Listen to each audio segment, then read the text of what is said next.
When did you get more on Twitter? I'm trying to think of the timing of that because I started seeing you and see your tweets and everything kind of blow up, which led to, we'll get into a lot more opportunities for you. Yep. What even got you into doing that more? 2020, early 2020, I started tweeting. Okay. And being pretty open about my storage deals, meeting people, meeting investors, meeting private equity groups, meeting bigger limited partners. And I kind of blew up on Twitter in 2021. Was that, what got you to do that? Just in terms of like taking Twitter more seriously. And then what did that look like in operation? Like you're just like, oh, I just tweet more shit out. Like, what does that look like? So my strategy on Twitter was like, just be radically open about how I do business and how our business works. I'm going to tweet pictures of my profit and loss statements of my self-storage facilities. I'm going to tweet, pictures of my warehouses that we're running, our student storage business out of. I'm going to share everything with no regard for competition or anything like that. And at first my partner was like, Nick, like, what is the end game here? So then we started like seeing a lot more opportunities, seeing more deals, making some hires and raising some capital through the network that we met online. And he was kind of happy then. It's like, wait, this is actually working, Nick. This is genius. Let's do more of that. How do we double down on that? What did that lead to? Like you said, 2020 you started, 2021 you blew up, which was the same time you sold the business as well. What was the impact? Like, give me some numbers if you have it, and just in terms of like Twitter impact on your business. Yeah, we very shortly after, by early 2022, we had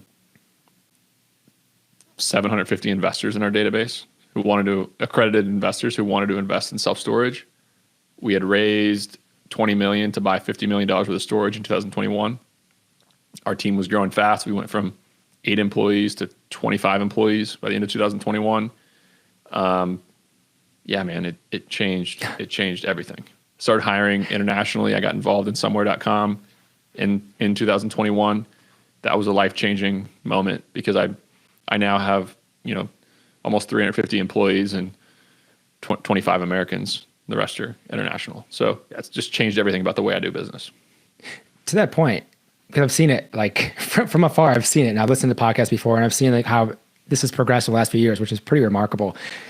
How have you like decided in terms of your focus and how you leverage the Twitter audience, but also just in terms of thinking about the opportunities that are coming to you, which ones you take advantage of, like how you use this audience you have, because you've done a great job obviously with it, but I'm just curious on your mindset around, okay, we have all these accredited investors. How many deals can we do? Which deals should we do? Like what else can we do? Like just take me through your mindset, even at that time as it's blowing up.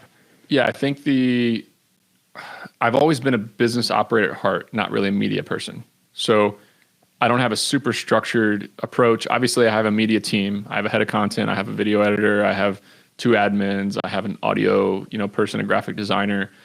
But, nowadays, a couple of years ago, I decided like I was at a crossroads. Like, do I invest more heavily in my business and spend a lot of time inside my companies, or do I try to build a media empire? It's hard to do both, and I kind of have still focused on media. It's a passion of mine. The book was a project that was taxing. We can talk about that process, but we will. But for the most part, like I want to build companies, and I started a lot of companies. I took a lot of opportunities.